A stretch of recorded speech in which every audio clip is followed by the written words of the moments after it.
it's time to take the road for a bite-sized vlog of revenge. I, I think I heard him better on top of my head. But yeah, I never expected that we were gonna get a sequel of Sisu. I think it was Finnish. Yeah, it was. Actually, it takes place on Finland. It was that over the top movie about this prospector who finds gold, and then well, since it takes place post World War II. I think it was post World War II Germany, as far as I can remember. I only saw that movie once, so there's some bits that escaped from me. So basically, some remnants of the Nazis they take his gold, and of course the prospector is like, I'm gonna get that gold, no matter if it kills me. And basically, the whole movie is a big chase, and this guy massacring the bad guys in very, very, very bloody fashion. And it's very over the top and very, almost like he's kind of like the Terminator. It's very anime-esque, by the way, in which there's a lot of over the top stuff. And this guy, in very ridiculous fashion, it cannot be stopped.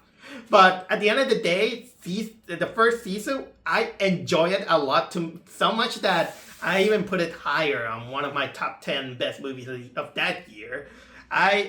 So, in ways, I never expected that we were gonna get a sequel, because honestly, what could you do with a movie like that? But you know what? Sometimes a movie is it's just what it is. Just an over-the-top movie with blood and gore, and doesn't need to be nothing more than that. You're gonna get it, and the funny thing is that I managed to get tickets of this movie by using the free ticket that I happened to receive after the incident with the Running Man. But so I just went to watch it, not to expect more, and well, here's the thing. It's what you expect.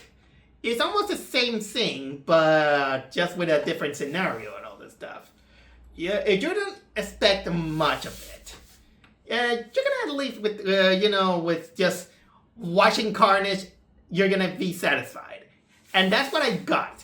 I was very satisfied. I just didn't take this movie too seriously. Although in this case, we got, of course, the actor Jorma Tomila reprising his role as, well, the best way I can describe it is he is a prospector, but according to IMDb, he does have a name, Tommy Corby. Just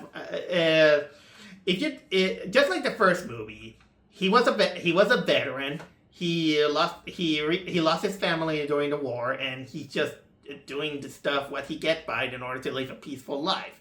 But of course, that in the last movie, of course, he had to battle those Nazis in order to get his goal.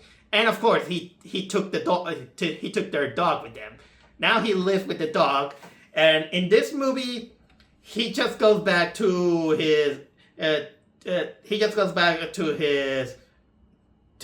previous home in the Soviet Union. He crosses there because, well, that's where he lost his family because of the war.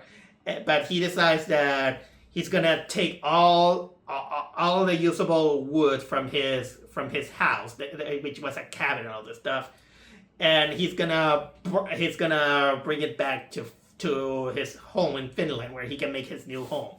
But unfortunately, the soldiers from the Soviet Union, they have his eyes on him. They even let out of the jail the guy who is responsible for the death of his family, who was played by Stephen Lang. And from that point on, if the last movie was about his gold, this one is about his cargo of wood, and it's just what you expect.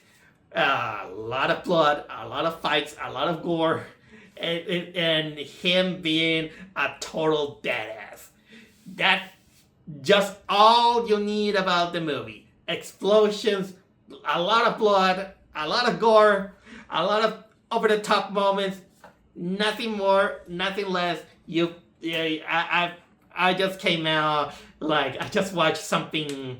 Something that I kind of needed. Sometimes you don't need kind of like a theme or something like that. I just